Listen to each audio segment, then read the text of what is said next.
1 Coríntios, capítulo de número 15, versículo de número 19. Amém? 1 Coríntios, capítulo 15, versículo de número 19. Glória a Deus. Louvado seja o nome do Senhor. Todos acharam? Amém. A palavra do Senhor diz assim: se a nossa esperança em Cristo se limita apenas a esta vida, somos os mais infelizes de todos os homens. Amém? Pode se assentar, glorificando o nome do Senhor. Irmãos, eu quero falar sobre esse assunto, sobre esse tema, e trazendo aqui o contexto que nós vivemos e também o contexto da Epístola aos Coríntios, ao qual Paulo escreve. Por quê? Toda palavra de Deus, toda escrita, ela tem um contexto, ela tem um povo, ela tem um autor, e ela tem um intuito, ela tem um sentido, ela tem um porquê ela foi escrita, né? Então, a gente pode pegar esse contexto e pregar muita heresia em cima dele, mas eu quero aplicar ele da maneira como ele é e também na nossa vida. Olha só, muitos acreditam que a fé em Cristo, você aceitar o Senhor, você vir para a igreja, e até muito do evangelismo que é feito hoje é ligado nessa situação, que é feito assim, ó: vem para a igreja e os seus problemas vão ser resolvidos. Venha para a igreja que a porta de emprego vai abrir. Venha para a igreja e esse caroço na sua perna vai sair. Venha que o seu casamento vai ser restaurado. Venha que vai acontecer isso. Venha que aquilo. É oferecido muito serviço. Os irmãos já pararam de pensar nisso? É oferecido muito serviço, é oferecido muita coisa que é secundário ao que a igreja oferece. É secundário, não é primário. Por exemplo, se eu tirar de você um rim, você sobrevive. Você sobrevive sem um rim. Se eu tirar de você um pedaço do seu fígado, se eu não me engano, o fígado ele ainda regenera. É isso? Se eu não me engano, ele ainda tem essa função de regenerar. A minha esposa já está aqui com quase 60 centímetros de intestino fora. Está aqui viva, né? Então, o que acontece com isso? Você consegue sobreviver sem. Amém? Você consegue sobreviver sem. Presta bem atenção nessa comparação. Se eu tiro o coração, dá para sobreviver? Até onde eu sei, não. Se eu tiro um coração numa pessoa, não coloco nada ali para bombear o sangue, acabou. Acabou. Não tem mais. Não tem o que fazer. Assim é a comparação que é feita quando na nossa teologia, na igreja, no contexto da liturgia do culto, não é oferecido a palavra de Deus, não é oferecido a pessoa de Jesus Cristo, não é colocada a esperança aonde deve ser colocada, e sim em coisas secundárias. Eu falo, cuida do seu fígado, cuida, porque você não consegue viver sem ele. É mentira. Você consegue viver sem ele, debilitado, mas consegue viver sem ele. A mesma coisa o culto. Não vem para a igreja porque daí o seu casamento vai ser isso, a sua saúde vai ser assim, a sua saúde vai ser assado. É coisa secundária. Qual que é a primária?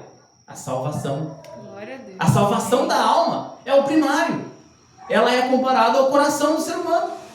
Na vida espiritual, dentro do contexto da igreja, a salvação oferecida por Cristo é primária. É a primeira coisa que uma pessoa deve chegar na igreja e ouvir, é que ela é uma pecadora, que ela precisa se arrepender, que ela precisa confessar o Senhor Salvador. Para quê? Para que as outras coisas aconteçam. Não o contrário. Vem para arrumar seu casamento e depois qualquer coisa, se você achar que Jesus fez um bom serviço, né? Você aceita ele. É assim? Não. Primeiro que nós somos totalmente dependentes do Senhor. Totalmente dependentes da graça de Deus, né? E primeiro começa com ele nos chamando, e não nós. É praticamente assim, como se o Senhor fosse um coitado, né, que não tivesse eira nem beira. Se ele tiver, olha aqui, gente, eu estou apresentando para vocês hoje, né, com toda reverência, esse homem aqui, Jesus, coitado, ele morreu lá por vocês, né? E se vocês tiverem pena dele, leve para vocês, aceitem ele, mas não é assim, é o contrário. É o contrário. Olha, gente, nós somos perdidos, sujos, imundos, leprosos, não temos onde cair morto. E esse justo homem, ele nos compra nessa noite com o sangue que ele derramou. Então nós temos que nos render a ele. Por quê? Porque ele é o soberano, ele é o Senhor. Ele é o dono da salvação da minha e da sua alma. Então esse é o contexto primário. Esse é o coração pulsante da teologia bíblica que deve ser pregado, e não o contrário. Sabemos que Deus restaura casamento, sabemos que Ele cura, sabemos que Ele faz milagre, isso está contido dentro da palavra. Agora, é primário? Não. Primário da palavra de Deus, e tudo que você vai ver nela é referente à salvação. As outras coisas vêm, como diz Romanos 15:4, tudo que está escrito é para o nosso ensino, é que foi escrito, é para que a gente aprendesse, que no momento da dificuldade a gente pode buscar o Senhor, mas que mesmo que Ele não faça, a nossa alegria é porque Ele salvou nossa alma da perdição eterna. Amém, irmãos? Amém. Glória a Deus. Então, trazendo aqui, desmistificando o que muitos pregam a respeito do Senhor e da igreja, da questão da palavra, é que a nossa vida não pode se limitar àquilo que o Salmo 90 vai tratar como sendo canseiro e enfado, a vida aqui nessa terra. São 70 anos. Alguns, pela sua robustez, vivem um pouco mais. Mas a questão é que quanto mais velho, mais cansaço. O corpo vai debilitando, a gente vai ficando cansado, vai ficando, as dores vão aparecendo. Mas isso quer dizer o quê? Que o nosso tempo é limitado aqui. E Paulo vai dizer aqui para nós que nós lemos: se eu e você esperamos no Senhor somente nesse curto período de tempo, nós somos os mais infelizes de todos os homens. Talvez a sua tradução está os mais miseráveis de todos os homens. Por quê? Porque a gente espera em Deus somente nesse mundo corrupto e perverso, e não no porvir, e não naquilo que Ele vai nos oferecer, que nenhum outro lugar pode oferecer, que é a salvação eterna. E é isso que diferencia a nossa vida com a vida do ímpio. É isso que faz com que no momento da aflição a gente possa lembrar da palavra e falar assim: eu quero trazer à memória aquilo que me dá esperança. Muitos entendem o quê? O que é o que dá esperança? Não, que um dia eu vou andar num carro bom. Não, que um dia eu vou morar num lugar legal. Não, que um dia minha saúde vai ser restaurada. E se não for assim? Agora, o que é garantido pela palavra? Que assim como Cristo ressuscitou dentre os mortos, nós também ressuscitaremos com Ele. É isso que deve trazer esperança. É isso que deve ser fundada a minha e a sua fé, pensando dessa forma. Não limitando Deus a esse curto período de tempo, mas pensando assim: não.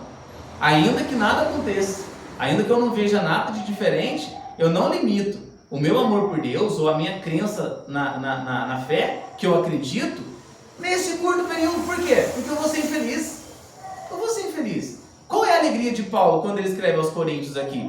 Alertar aqueles irmãos que a fé que eles acreditavam era genuína. Por quê? Ele diz aqui no verso 3: antes de tudo eu vos entreguei o que eu também recebi. O que Paulo recebeu de tão importante? Ele explica que Cristo morreu pelos nossos pecados segundo a Escritura.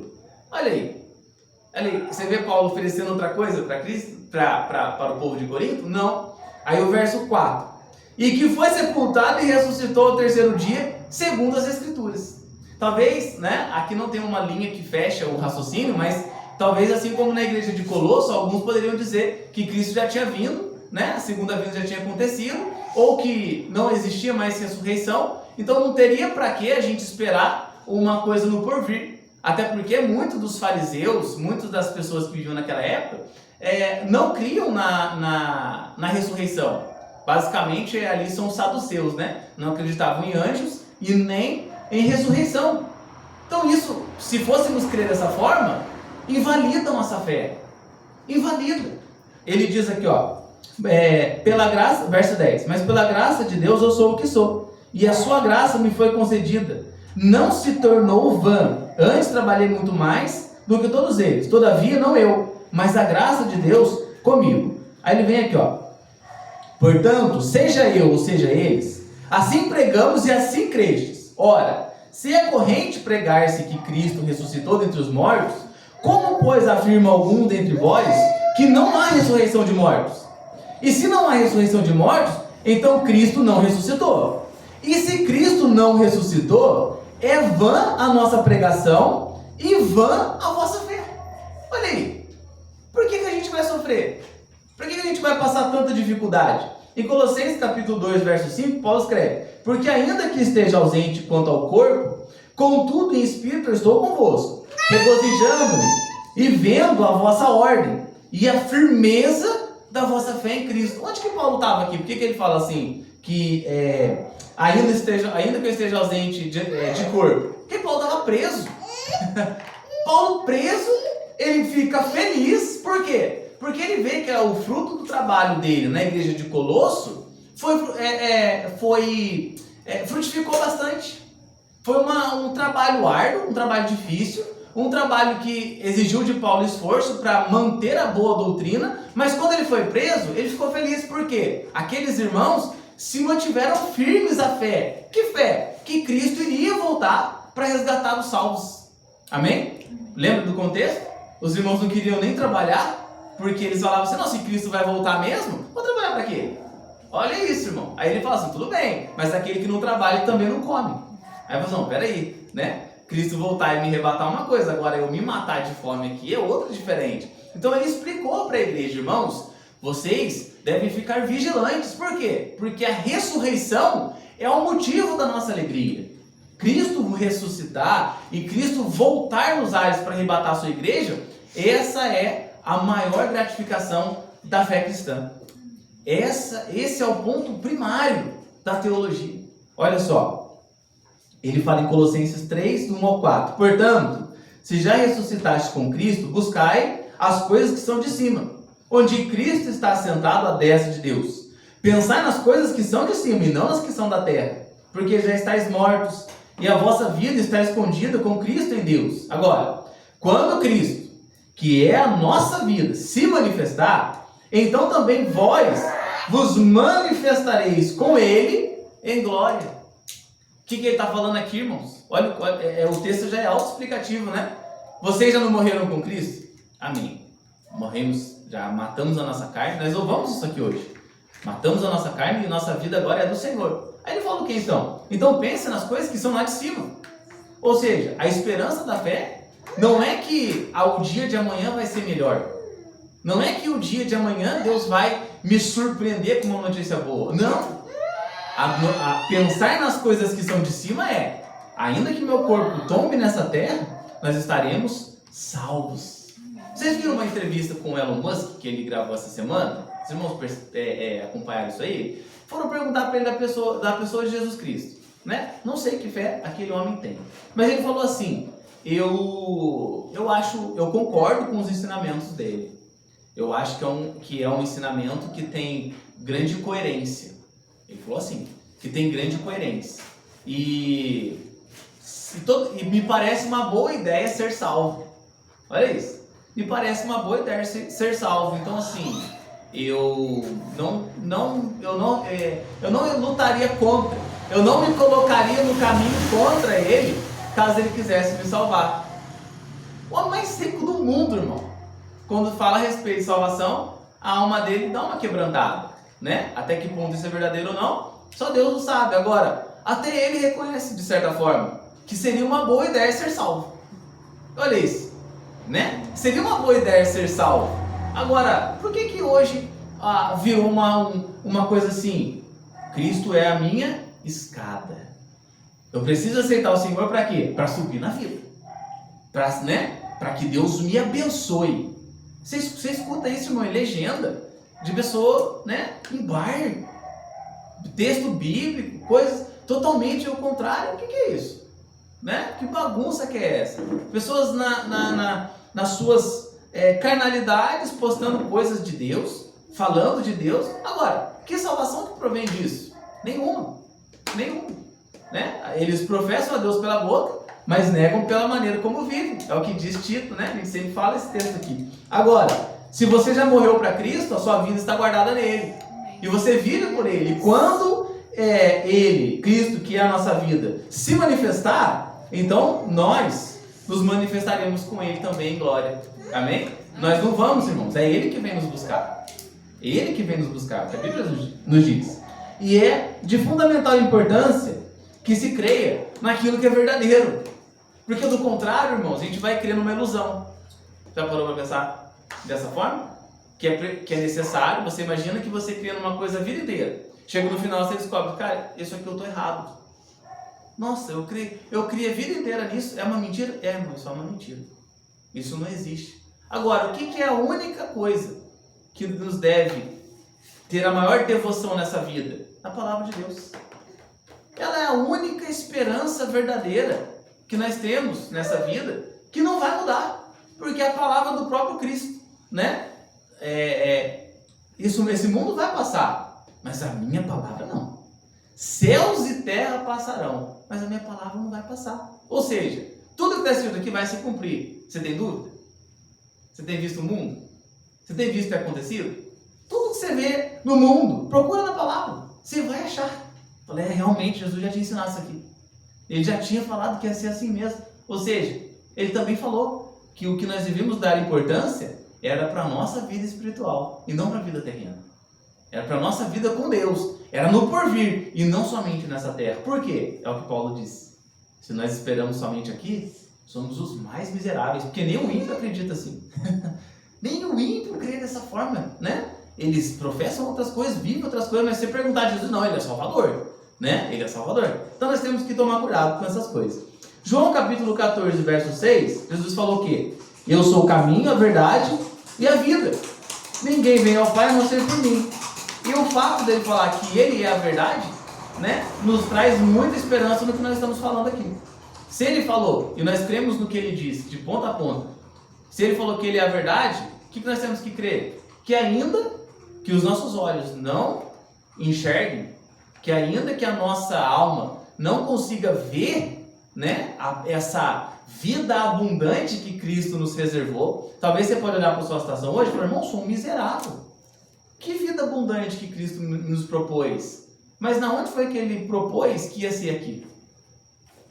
Ele falou, ele te garantiu, para que vocês tenham vida e em abundância. Uma vida eterna não é uma vida abundante? Abundante e muito, né? Porque ela não tem fim. Agora, foi isso que ele te prometeu, irmão. A vida abundância é uma vida com Deus. A vida abundante que Cristo nos prometeu é com Ele e não aqui. Porque do contrário, né, vamos limitá-lo e vamos ser os mais miseráveis dos homens. Olha só, qual que é a mensagem principal do Evangelho? Escrito em João 3,16. Porque Deus amou o mundo de tal maneira que deu o seu Filho unigênito, para que todo aquele que nele crê não pereça, mas tenha vida eterna. Né? Se você pegar a sua Bíblia e dobrar ela, vai cair esse versículo. É o versículo chave, né? Toda a teologia demanda desse versículo aqui. Agora, se nós pararmos para pensar hoje, como que vivemos? Procurando em Cristo, né? Se a mensagem da cruz, se a mensagem que o Senhor trouxesse fosse para que a gente pudesse somente crescer na vida, ou subir de nível na vida, não seria uma cruz, né? Como muitos dizem, seria o quê? Uma escada.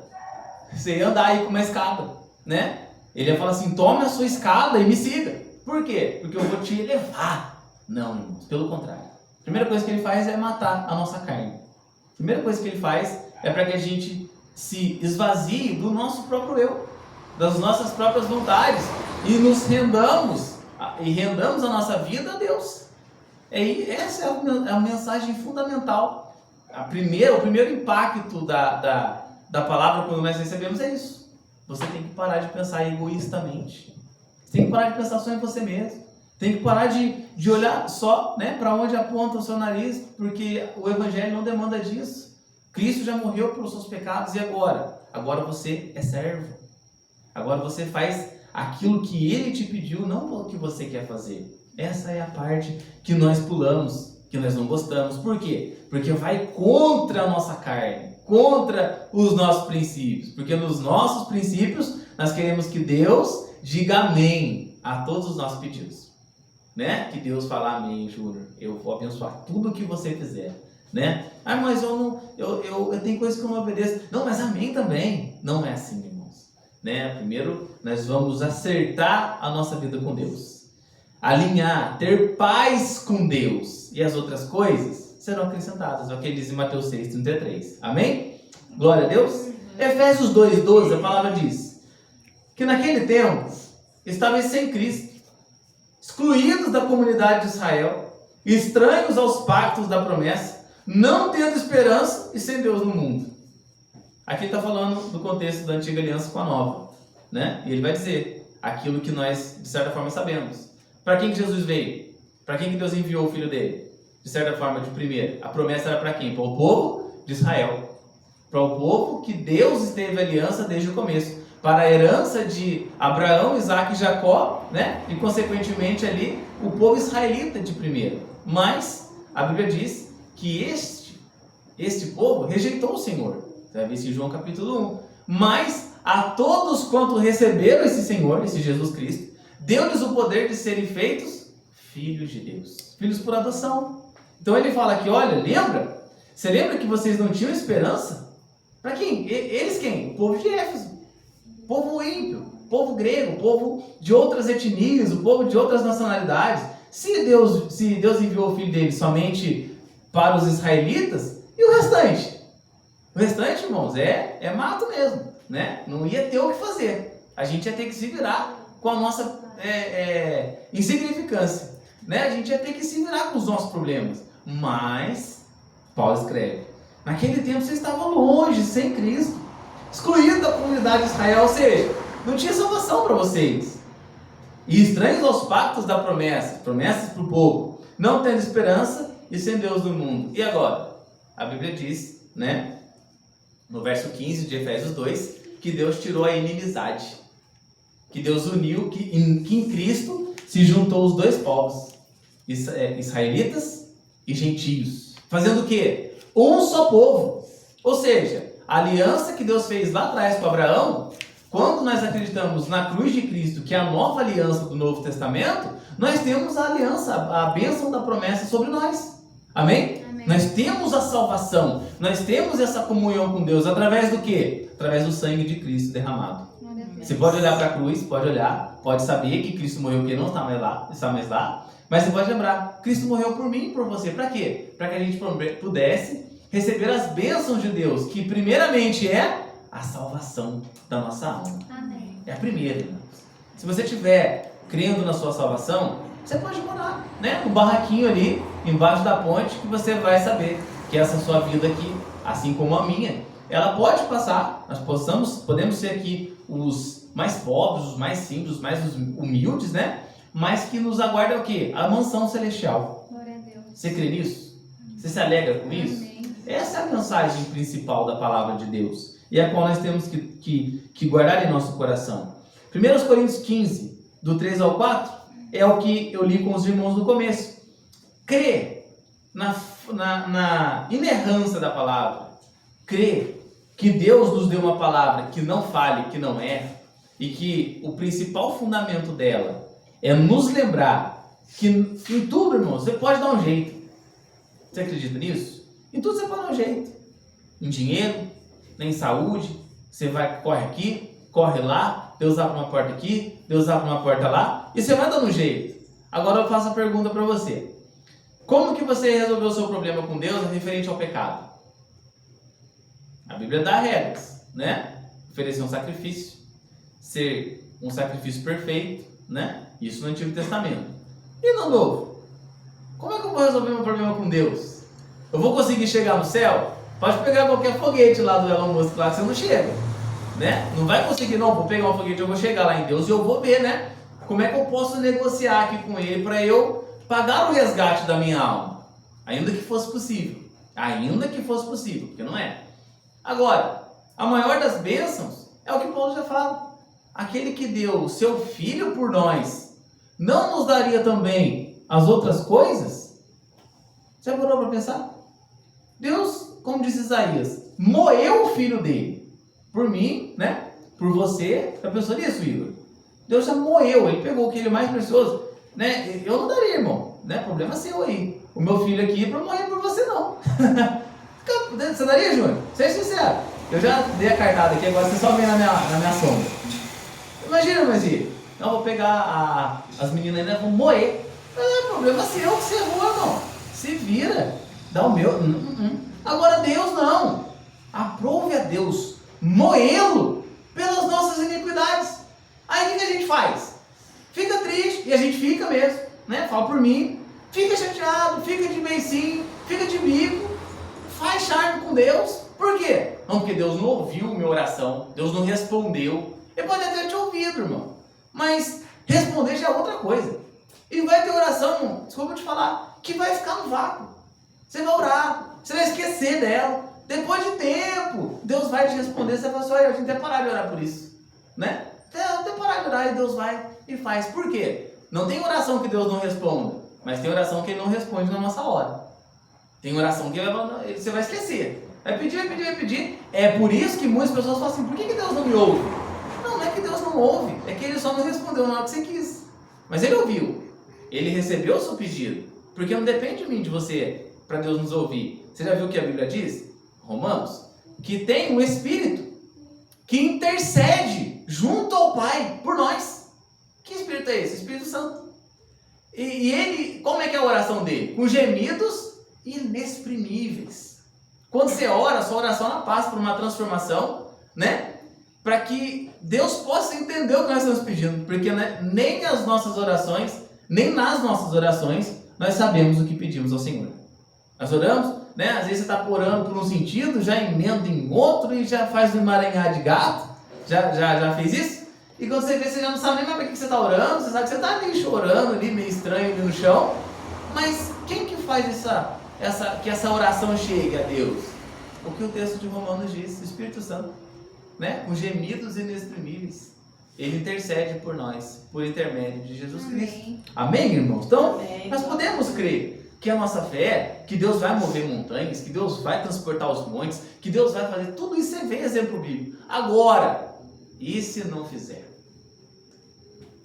Você vai fazer o quê? Ah, não, Deus não serviu para mim nesse mundo, então já era. Irmão, isso, né, não é espiritual, muito menos inteligente. Já que nesse mundo não deu certo, pelo menos a salvação está garantida, né? Já que eu não fui grande coisa aqui no meio profissional, no meio do intelecto aí, já que eu não desempenhei um papel de proeminência aqui na sociedade, no meio pela qual eu vivo, pelo menos no céu eu vou entrar, né? Nem que seja ali aos 45. Por quê? Porque você tem a garantia pelo sangue de Jesus. Você crê? Você crê nessa palavra? Né? Você crê? Eu creio que você crê. 1 Coríntios capítulo 1, versos 18 e 19. Porque a palavra da cruz é loucura para os que perecem, mas para nós que somos salvos é o poder de Deus. Porque está escrito: destruirei a sabedoria dos sábios e aniquilarei a inteligência dos inteligentes. Irmãos, por que a cruz de Cristo é loucura? Por quê? Você chega em alguém que acabou de levar, né, um prejuízo, ou alguém que acabou de ser ofendido, você vai para ele, você tem que perdoar ele. Não, peraí, irmão, foi ele que me ofendeu. Não, mas tudo bem, mas você tem que perdoar ele. É você que perdoar? Não, mas foi ele que me ofendeu, você não entendeu o que eu falei para você. Não, é você que não entendeu o que eu te disse. Pela palavra, ainda que ele te ofendeu, você deve perdoá-lo. Por quê? Porque é assim que Deus faz conosco, né? Ele nos perdoa por quê? Porque nós somos bonzinhos? Não, porque Ele nos ama. E nós temos que olhar para isso e falar assim: Deus me perdoou sem eu merecer. E agora eu estou esperando que alguém pecador como eu mereça o meu perdão? Não é essa a lógica. É porque Deus me perdoou, é que eu devo perdoá-lo. Por quê? Porque todos nós erramos. Amém? O texto de Tiago diz isso. Todos nós, né, caímos nas mesmas tentações. Todos nós somos sujeitos às mesmas vontades. Então, todos nós estamos suscetíveis aos mesmos erros. Então, hoje ele errou, amanhã pode ser você. Né? Você vai querer o quê? Que ele te perdoe também. Então, nós temos que entender isso. A palavra da cruz é loucura. É loucura, porque você tem que morrer no mundo ao qual nós temos que ser exaltados. E muitos cristãos estão indo por esse caminho, né? Fazem de tudo para aparecer, até o que não deve, fazem para aparecer. Cristo fez assim? Não. E também não aconselhou que fizéssemos isso. Aconselhou o quê? Que pregássemos, que vivêssemos aquilo que pregamos, que proclamássemos o Evangelho, e todo aquele que nele crê vai ser salvo. E quem não crê já está condenado. Já está condenado. Então é assim: quanto mais gente a gente colocar para dentro da arca, que é a igreja, estamos cumprindo o ídolo do Senhor. E estamos pensando no quê? No porvir. No porvir. Agora, eu falo para você assim, irmão, amanhã cedo, né, nós vamos passar o dia todo evangelizando. Aí muitos podem pensar assim: não, amanhã eu tenho que trabalhar. Amanhã eu tenho que cuidar das minhas coisas. Não, então nós vamos fazer isso, irmão, na terça e na quarta à noite. Não, irmão, terça e quarta à noite eu tenho compromisso já. Não, irmão, então nós vamos fazer isso na quinta e na sexta. Não, irmão, também não dá, porque eu também tenho outros compromissos com a minha família, então não tem como. Então, nós vamos falar assim, quanto que o irmão tem tempo? Não, irmão, não vai dar. Não vou poder ir com vocês nem um dia para evangelismo. Aí você para, olha pela palavra e fala, tudo bem. Ele não pode ir nem um dia, né? Nós não podemos largar a nossa vida nem um dia para poder fazer aquilo que o Senhor nos pede. Então, na onde que a nossa vida foi crucificada junto com Cristo? Em lugar nenhum. Em lugar nenhum. Por quê? Porque não tem uma compatibilidade com aquilo que cremos, com aquilo que professamos. Não, eu creio que eu morri com Cristo, que eu vou ressuscitar com Ele. Não, mas a sua vida está escondida nele. Não, tá, eu vivo para Cristo agora. Mas Ele não mandou aí ir pregar? Por que não faz? Por que não obedece? Isso, né, em todas as áreas. Mas nós precisamos, irmão, crer que pregar e perecer faz parte. E quando eu falo pregar, não é somente você pregar o microfone. Se você crê no seu coração, ou você fala da palavra, você entende ela, uma hora você vai perecer por ela. Nossa, irmão, meu Deus, né? Você vai querer fazer coisa que você fala assim, não, eu já preguei tanto contra isso, que se eu fizer agora, eu vou perecer pela cruz. Vou perecer pela cruz. Então, muitas vezes nós vamos ter, né, que realmente crer que a maior bênção que nós podemos receber através do Evangelho é crer que a vida nossa ela começa no porvir. A nossa vida realmente vai ter valia para nós quando estivermos com o Senhor, né? E nisso nós não vamos estar caindo nesse texto aqui. Não seremos miseráveis, porque a nossa vida já vai estar escondida com o Senhor e você vai poder, né, fazer a oração do Abacuque. Lembra da oração do Abacuque? Vou ler para você aqui, ó. Abacuque capítulo 3, verso 17 e 18. Porque ainda que a figueira não floresça, nem haja fruto na vide, ainda que decepcione o produto da oliveira, e os campos não produzam mantimento, ainda que as ovelhas da malhada sejam arrebatadas, e nos currais não haja gado, o que ele vai fazer? Eu abandono, Senhor, eu não quero mais saber. É isso? Não, eu sou profeta, mas se o Senhor não mandar o mantimento aí, se essa oliveira não produzir, eu não. Aí ele vai no 18. Todavia, eu me alegrarei no Senhor. Ou seja, e me exultarei no Deus da minha salvação. E quem está falando? Esse mundo aqui pode me decepcionar. Produto da oliveira, né? Os campos não vão produzir mantimento, as ovelhas vão ser arrebatadas. Se eu ainda que eu perca tudo, a minha alegria está na onde? Que eu sou um salvo. É a maior alegria, irmão. Por quê? Dinheiro vai e vem, saúde vai e vem, problema de casamento vai e vem.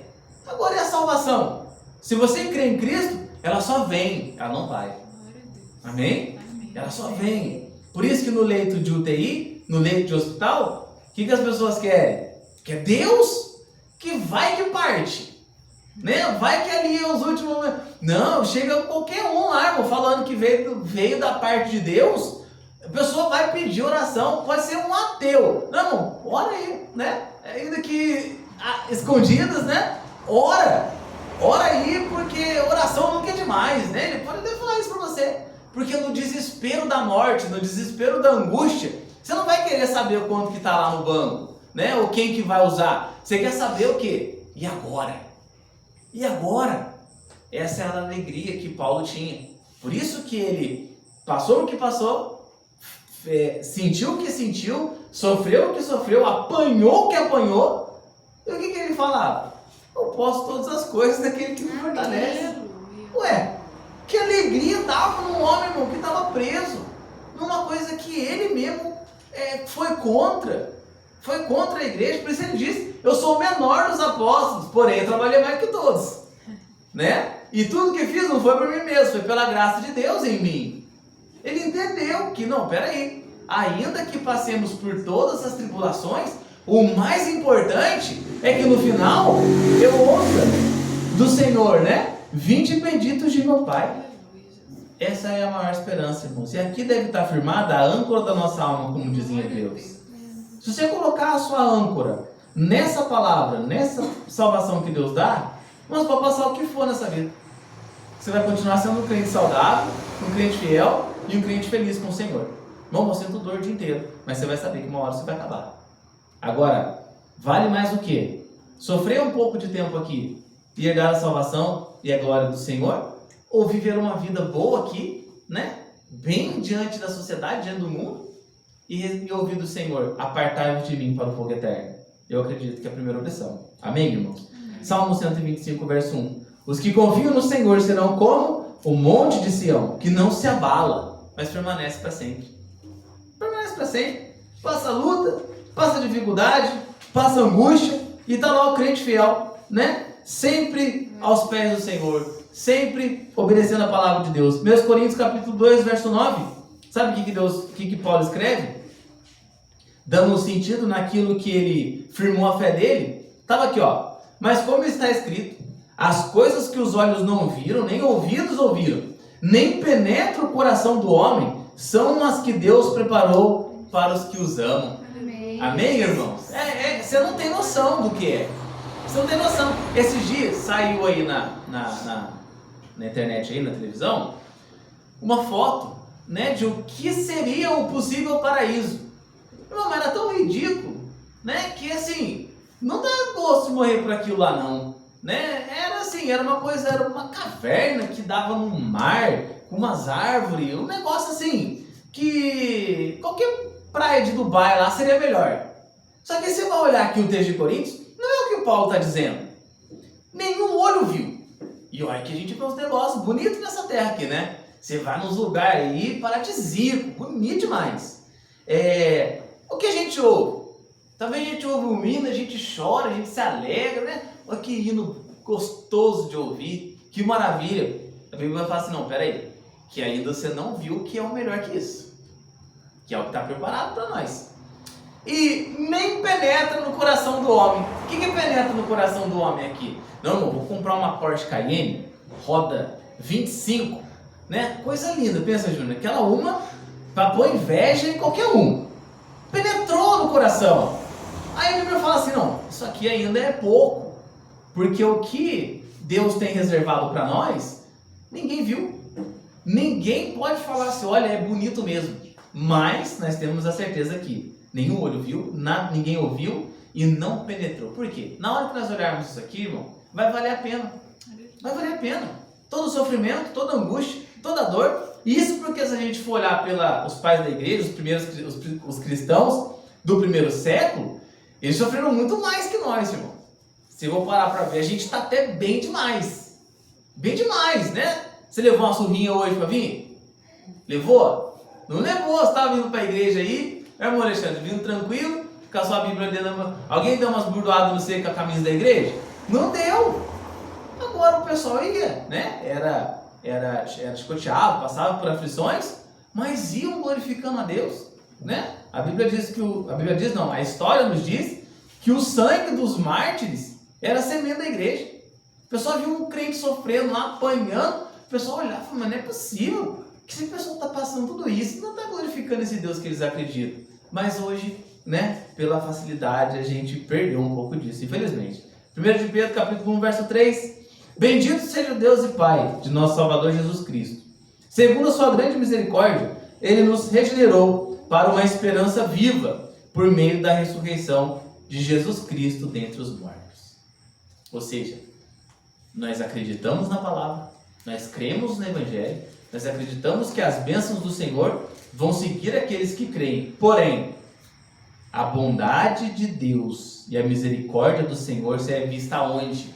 Quando Ele regenera um pecador e dá direito de salvação e ressurreição para ele.